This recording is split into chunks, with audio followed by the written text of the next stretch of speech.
Hello বন্ধুরা, আপনারা হয়তো ঠিকই শুনেছেন যে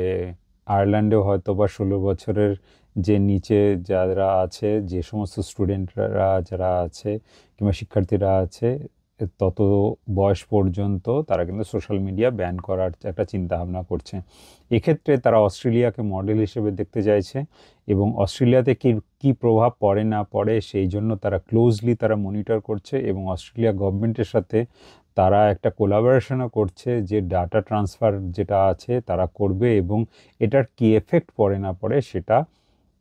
তারা কিন্তু পর্যালোচনা করবে এবং এই পর্যালোচনার উপরে ভিত্তি করে তারা কত পার্সেন্ট এটা করতে পারবে কি পারবে না, কিংবা ইউরোপিয়ান ইউনিয়নের সাথে তাদের এই মতামত কিংবা তাদের এই মত সেটাকে মিল খাওয়াতে হবে, এই চিন্তাভাবনা করেই তারা কিন্তু এগোতে চাইছে। যেটা হচ্ছে সেটা কিন্তু সঠিক খবর, তারা কিন্তু এটা করতে চাইছে।